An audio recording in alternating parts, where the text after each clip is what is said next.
into fitness? Well, step right this way.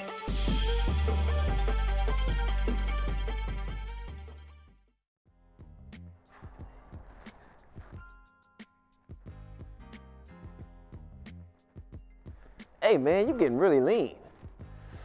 Yeah, I'm still working on my six-pack. I'm not really sure what my body fat percentage is right now. I mean, how low does it need to be before I can see abs anyway? And what's the best way to measure it? Like, I've heard of people using these like handheld devices that you hold out in front of yourself, or like these little clips that you pinch yourself at different parts of your body, calipers, something like that. I guess I'm just really interested in where I'm at and how far I need to go. All right, measuring body fat percentage. Honestly, this is something that was like really important for me. I was obsessed with this for the longest time. Once I had, just gotten a six-pack for the first time, it was like my badge of honor to walk around telling everybody how low my body fat percentage was based on whatever machine I had, just most recently used. At the time, all I had was a six-pack, and I was just really skinny in general, so low body fat percentage was my claim to fame. But even after I started to put on a little bit of size, it was something that was still really important to me, like the number itself. And from looking online, it was something that was very important to other people too. If somebody was to post a picture of themselves and claim that they had this low body fat percentage and it wasn't generally accepted by the rest of the fitness universe, they would quickly flame the person. But now, when people ask me what my body fat percentage is, I just kind of shrug it off because I really don't know.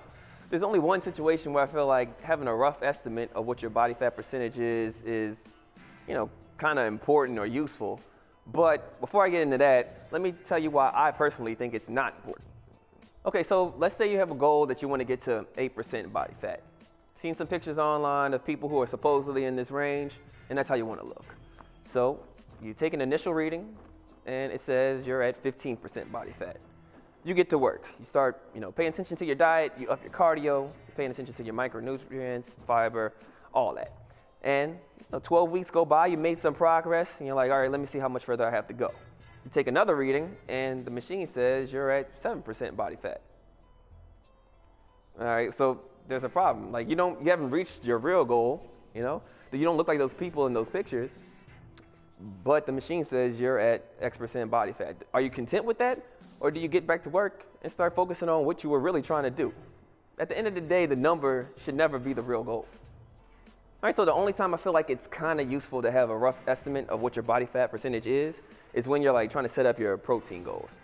And when somebody comes to me asking me how much protein they should be taking in, I recommend that in general, you should be trying to get 0.8 grams of protein for every pound of lean mass on your body.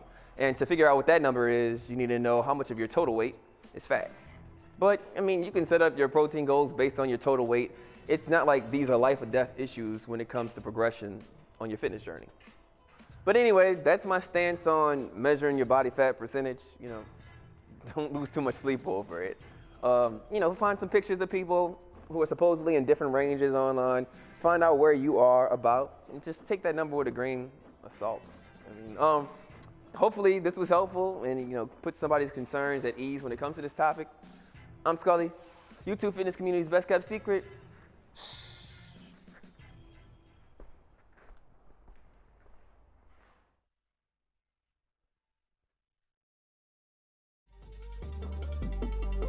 Bitch, you wasn't with me lifting in the gym.